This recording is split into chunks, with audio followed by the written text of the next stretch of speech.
Plugged into one. Is that Dr. Jonathan Tripp is over here. He's actually doing an adjustment so he can protect his hearing. Yes. Because I have another doctor that advertises with us, and she talks about hearing health being related, holistically to everything else. So Okay. we don't want to have you going over there to see her just yet. Um, well, it's not, I don't think it would be a problem. She'd welcome you, but we want to make sure that you keep your Yeah, hearing. better to do preventative. Yeah, that's what we're about. Of course, the doctor or one of his associates joins us on Wednesday mornings between 8:30 and 9 o'clock right here on News Radio 1310 KLIX and News Radio 1310.com. Bill Colley with you answering the telephones perhaps today as well. But we've got a lot to cover. You sent me an outline here that, well, because of your hearing might be good, but my eyesight isn't. So what I've done is I put everything in 18-point type. There you go. So it's a little longer than I probably, it's not as long as I would imagine it is, but nutritional support and complementary medicine, quite a topic. Yeah, this is a topic that's, shall we say, near and dear to my heart because to me, what it really means is how do you take care of yourself without uh, taking medicines? How do you avoid that? And, many people will come to a doctor's office and have the feeling of, the doctor's just waiting there with the script pad ready saying, okay, what are we going to add to your list of medicines? And I would tell you that we do prescribe plenty of medicines because we truly are trying to do things on an evidence-based basis. But if we can avoid medicines, if we can use alternative, choices, whether they're vitamins or supplements, herbal remedies, all of this are the things that we try to do first. In fact, I have a long list of examples of that. So that's where we're starting today is we want to talk about how to do things really from a nutritional standpoint and maybe supplements. There's one thing, and I don't mean to get you off. It's like number 4 on the list, but there's a reference to red yeast rice. And I have a friend who switched to that and started using that instead of Lipitor some years ago. And guess what? He doesn't need the Lipitor any longer. The red yeast rice, at least in his case, reduced his cholesterol. Yeah, it's a fantastic supplement. It has risks that go with it. In fact, that's part of what we need to talk about is a lot of people have the impression that if it's natural, it's good for you. Well, let me just say right up front, arsenic and cyanide are natural, and they are not good for you. Right, right. So, things like red yeast rice are excellent if they are monitored. So it is over the counter. It is not, FDA controlled, but it works like a statin. It is molecularly almost identical to the prescription statin medications.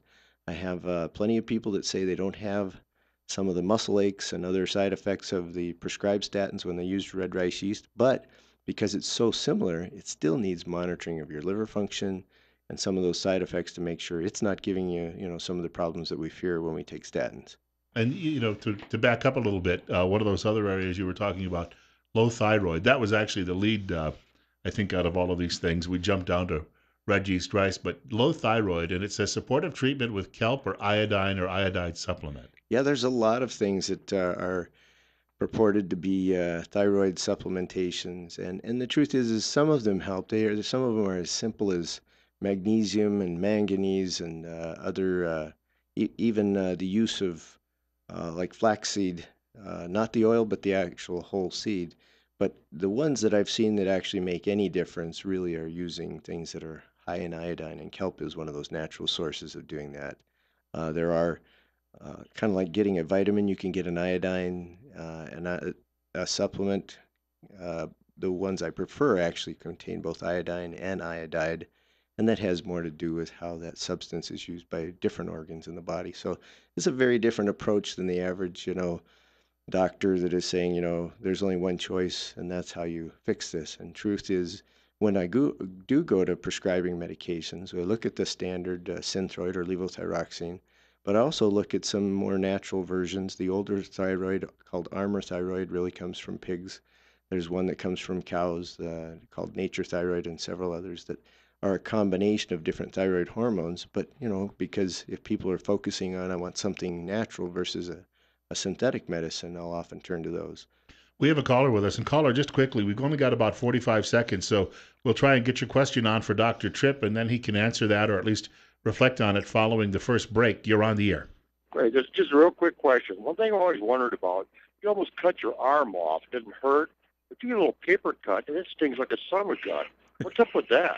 Thank you. That is a great question. Yes. Do we have time for me to try to You answer? got about 25 seconds. Okay.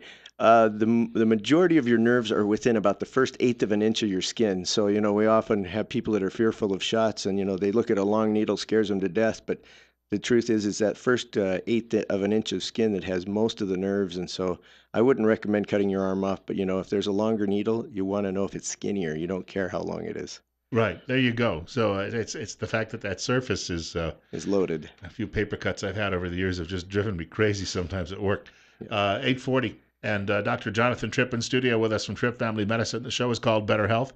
More of your calls I had too as well, and we're also talking about nutrition and supplements. We've got plenty more on the way.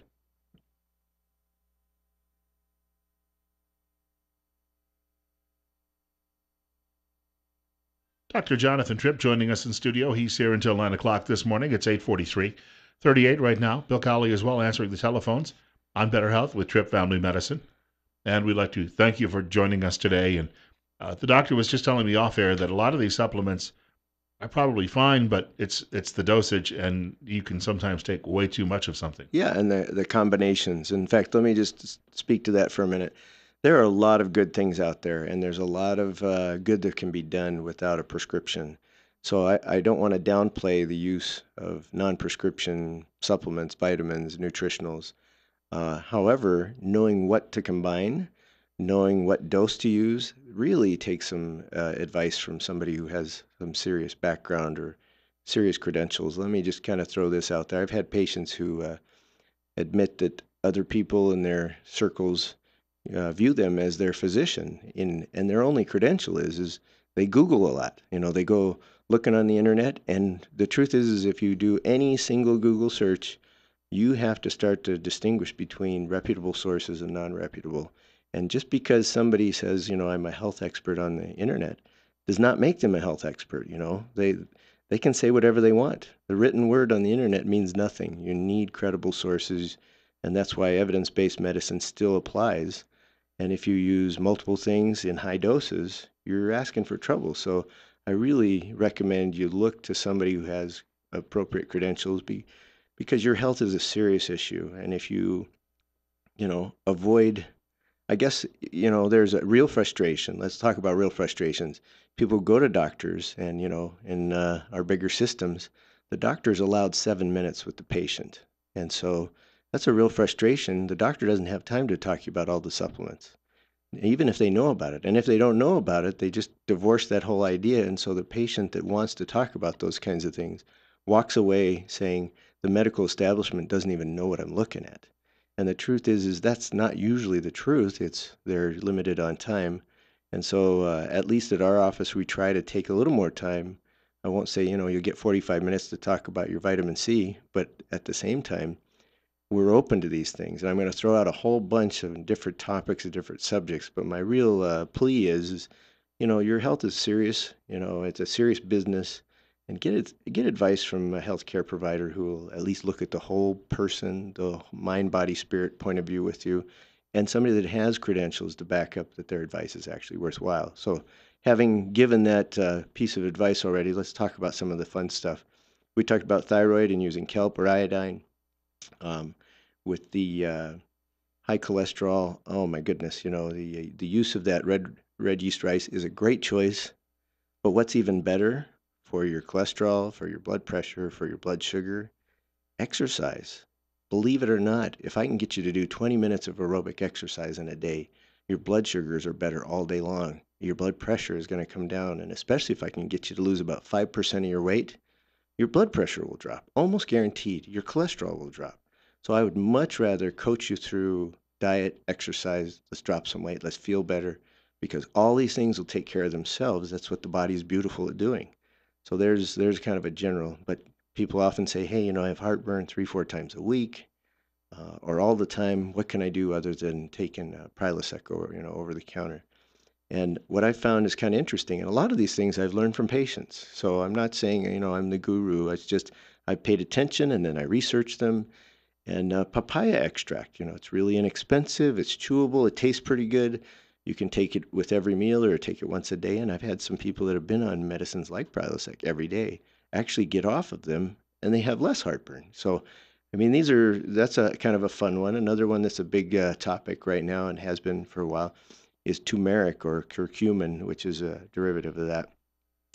And it's been touted for chronic pain. And although that is a claim that's not really founded, I would say try it because its risk for you is pretty low. Another chronic pain type medicine or an immediate pain is an herb called arnica. Arnica is, in lower doses is a beautiful choice for, even acute inflammation of joints or, you got like me, I tried to do yoga yesterday, it's a beginner's yoga and it about killed me. So, I could use some arnica today. That would work for my muscles. Another for this turmeric and curcumin really has a lot to do with mood. When I looked into what it really does, it influences uh, neurotransmitters, which are chemicals that go between nerve cells, and keeps them in between the nerve cells longer so you get more activity in your nerve brain cells, and that helps with your mood. It helps kind of with depression and even anxiety stuff. So it has some real applications. And at a high dose, might be a problem because it influences like some of our old antidepressants. I believe we may have a caller with us. A caller, if you're patient, you're on the air with Dr. Tripp on Better Health on KLIX. Good morning, gentlemen. I am on Lipitor and I'm also on rat poison. My question is, can I use red rice yeast and turmeric because I have the rat poison? How do I balance that? And I'll listen on the air. Okay. The way to do the Lipitor and the red rice yeast without me, considering your Coumadin, warfarin, or otherwise known as rat poison. Let me consider that next. But just you can exchange the red rice yeast for Lipitor, but to find out what your dose of the red rice yeast is depends on what your dose of Lipitor is, and will require follow-up blood work after making that switch about 6 weeks later to see if you can make that switch.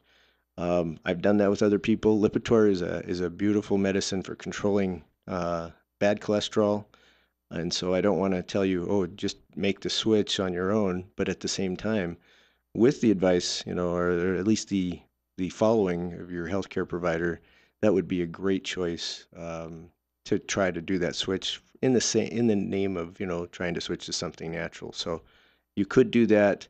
The curcumin or turmeric, I honestly don't know its direct effect on warfarin or Coumadin levels. I believe you could do that, but just like you already have to have those blood levels checked, you probably would have to have them checked more frequently when you first start using it. So my belief is you could do that. It just takes monitoring, and you're already doing that. I want to thank him for the call, and we have another caller with us. Caller, you're on the air with Dr. Tripp at 851 on Better Health.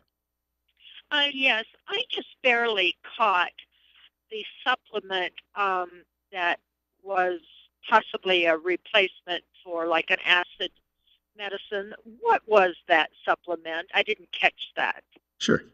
The main ingredient is called papaya extract, and it really does come from the fruit.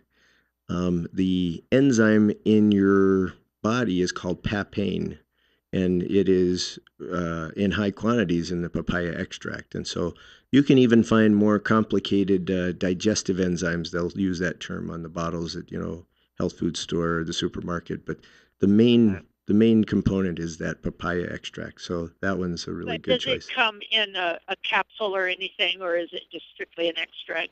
No, it's actually usually I find it in a chewable form, which is what I prefer because it works more. It gets better absorbed. So I mean, even our grocery stores, if you look in their their vitamin section, just look for P or they usually shelve them alphabetically. So you just look for papaya and you'll probably find it.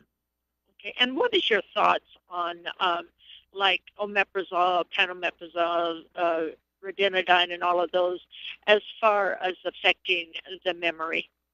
Oh, memory. That's a good question. I haven't had much concern about memory. I'm more with the group that omeprazole is in called proton pump inhibitors. The bigger worry for me long term is decreasing bone density, which is not a side effect of the ranitidine or Zantac and Pepsid. They're a different group. So if you get good control with the Zantac or Pepsid, I would tell you switch to those even though they're twice a day. And omeprazole, is that which one? That's Prilosec. That's in the proton pump inhibitors. That's the easy once a day to take, but long term may decrease your bone density. Okay. Thank you so much and enjoy your show. Thanks. Always good to hear that too. Yep. We were talking off air as well. All of these. There's so much confusion, I think, among the public about what to do with a lot of these things. You got to be careful who you're listening to. Yeah, let me give it a good example because, like I said, there's a lot of good things out there. There's a lot of people that are very big into the essential oils, and there are good uses for the essential oils.